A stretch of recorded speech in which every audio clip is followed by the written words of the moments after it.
जो हमने पाप कर लिए हैं, बताओ वो पाप भोगना ही पड़ता है कि क्षमा हो जाते हैं?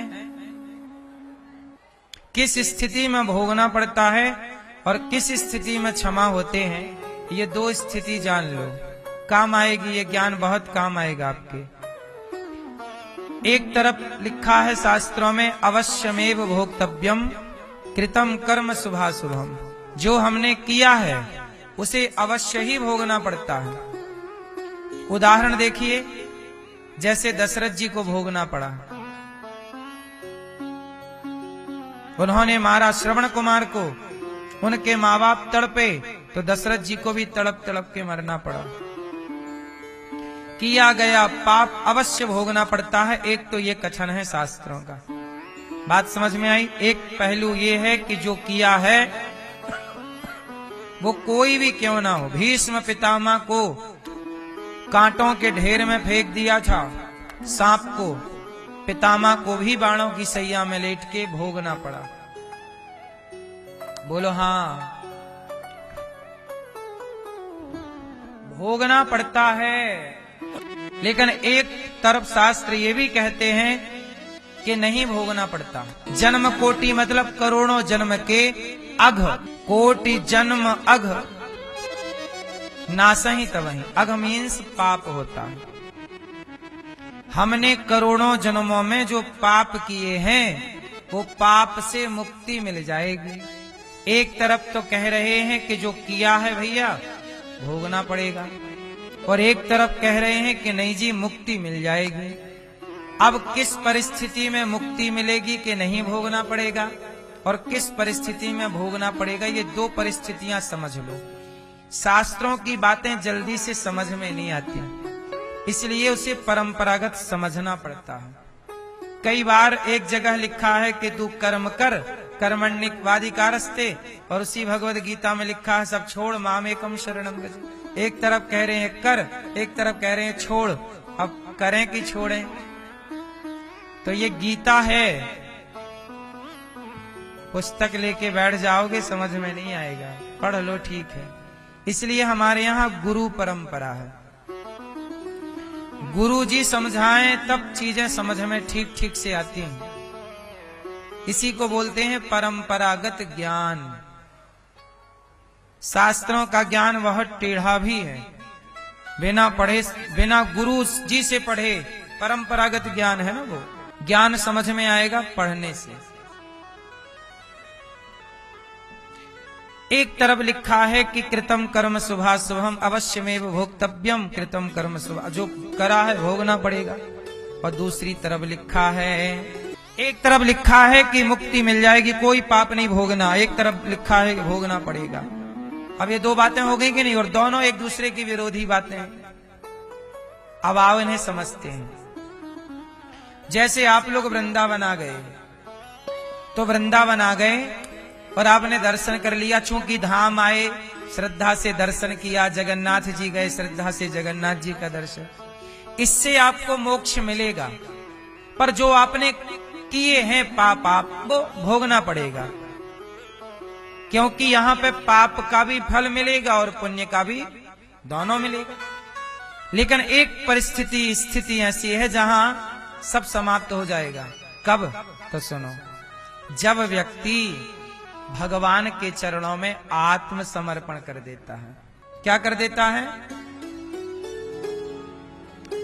अब जैसे लिव इन और पत्नी, लिव इन में रहने वाली लड़की और लड़का, और विवाह के बाद पति और पत्नी दोनों साथ में रह रहे हैं। लिव इन में भी लड़का लड़की साथ में रहते हैं, पति पत्नी में भी लड़का लड़की साथ में है। बोलो हाँ। लिव इन में क्या है कि लड़की आपके साथ जब तक है वो आपकी है, चली गई तो आप कुछ कर नहीं सकते।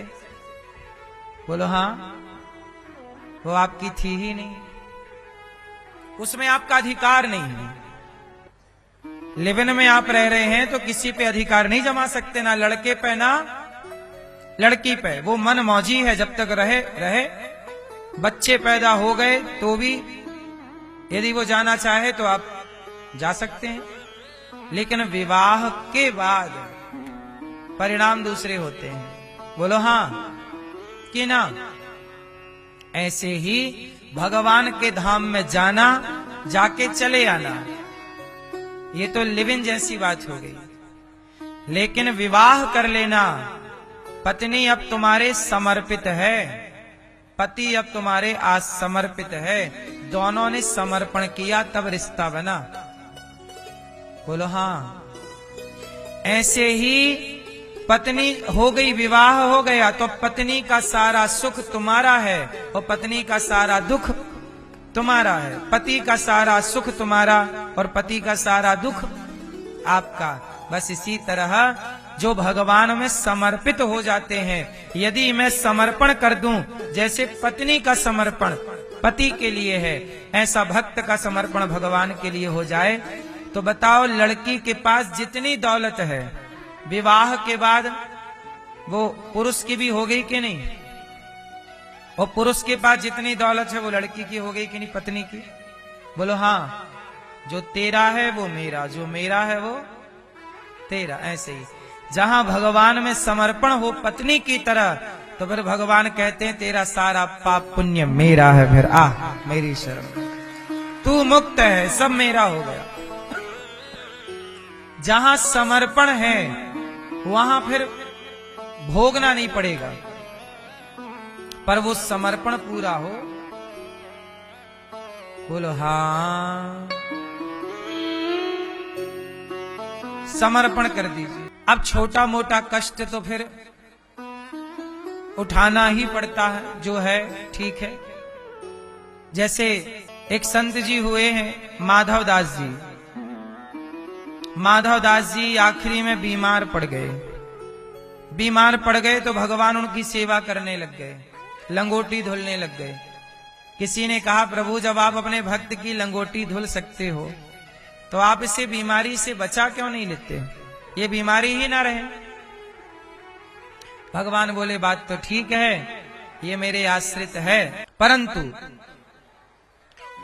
ये यहां पर ये भोग करके पूरा हिसाब किताब, कुछ चीजों में भगवान का हस्तक्षेप नहीं है। जैसे ये संसार में यदि आप आ गए तो ये ईश्वर का कानून है, यहां पे इस कानून से भगवान भी बंधे हैं। यहां पे भगवान भी आके ना कानून में बंध जाते हैं, अपने ही बनाए कानून में बंध जाते हैं। कैसा कानून? अब दशरथ जी तो भगवान के पिता थे, चाहते तो उन्हें भोगना ना पड़ता। भगवान के बाप हैं, भगवान के पिता हैं, क्यों भोगना पड़ेगा? पर नहीं, वो सिस्टम है यहां का।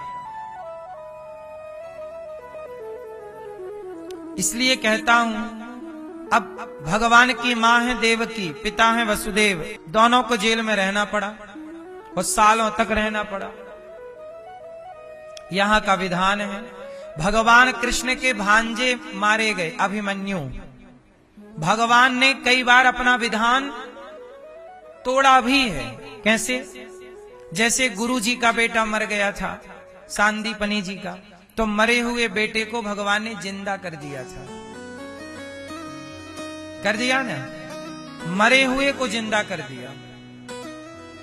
ये लीलाएं इसलिए की कि देखो भैया, सारी लीलाएं मनुष्य वाली करूंगा तो लोग मुझे मनुष्य ही मान लेंगे, कुछ लीला भगवान वाली करना पड़ेगी ताकि लोग माने कि भगवान ही मनुष्य के रूप में रहे हैं, वरना फिर मनुष्य भगवान क्यों मानेगा।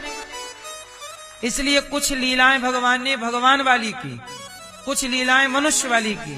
जैसे एक उंगली से पहाड़ उठाना, ये लीला मनुष्य वाली नहीं है, ये लीला ये भगवान वाली है।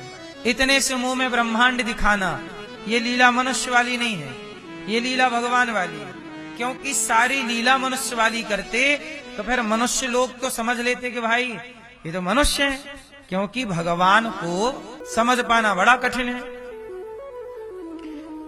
तो इसलिए हम आपसे कहते हैं कि भगवान चाहे तो हमें अभी सब कुछ कर लें, और ना चाहें तो फिर हमारा कर्म हमें भोगना है। गुरुजी का बेटा जिंदा कर दिया, पर खुद का भांजा मर गया, अभिमन्यु जिंदा नहीं किया। बोलो हाँ। अब सबको, अब देवकी माँ के 6 बच्चे कंस ने मार डाले थे, उन मरे हुए बच्चों को जिंदा कर दिया भगवान ने, 6 पुत्रों को जीवित किया जो कंस ने मार दिए थे, लेकिन खुद के भांजे को जीवित नहीं किया। द्रौपदी के 5 बेटे मारे गए, जीवित नहीं किया। और तो छोड़ो, भगवान के अपने बच्चे आपस में लड़के मर गए। 56 करोड़ यदुवंशी कैसे गए? भगवान के आगे लड़कर के समाप्त हो गए, सारे मर गए। चाहते भगवान रोक लेते, नहीं, मुस्कुराते रहे। अपने ही परिवार का विनाश मुस्कुरा के देख रहे हैं भगवान, मुस्कुराते हुए देख रहे हैं। भगवान सब कुछ कर सकते हैं। भगवान के परिवार के लोग आपस में लड़के क्यों मरे?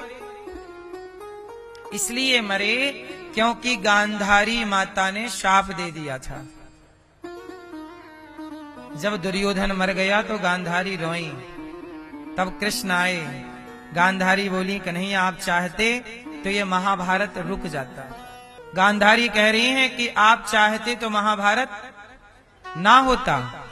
भगवान बोले, कैसी बात कर रही हो मां, मैं तो चाहता ही नहीं था कि हो, मैं तो शांति दूत बन के आया भी था, तुम्हारा बेटा सुना कहां? अच्छा, गांधारी ने अपने बेटों की गलती नहीं देखी। वो ये नहीं देखती कि मेरे बेटे नालायक थे जो भरी सभा में भाभी के कपड़े उतार रहे थे। गांधारी को अपनी औलाद की गलती नजर नहीं आई। श्री कृष्ण को बोली कि तुमने मेरे बच्चों को आपस में लड़ा के मरवाया है, मैं जाओ तुम्हें शाप देती हूं कि तुम्हारा वंश भी आपस में लड़के मर जाएगा। भगवान ने कहा, मां तुम्हारा शाप वैसे मुझे लगता नहीं है, मैं भगवान हूं, पर फिर भी तुम मां हो, तो मां के वचन को मैं स्वीकार करता हूं, तुम्हारा शाप मैं स्वीकार करता हूं। तो वो गांधारी के शाप के कारण भगवान का वंश आपस में समाप्त हुआ और 56 करोड़ यदुवंशी लड़के समाप्त हो गए। और भगवान देखते रहे, ऐसे लड़ रहे हैं, सब मर रहे हैं, वो उसको मार रहा, वो उसको, आपस में खत्म। एक बचा था बस, भगवान कृष्ण के पुत्र प्रद्युम्न, प्रद्युम्न के पुत्र अनिरुद्ध, अनिरुद्ध का बेटा वज्रनाभ, बस वो रह गया था, बाकी सब खत्म हो गए थे। और ये मुस्कुरा के देख रहे हैं कि नहीं यार?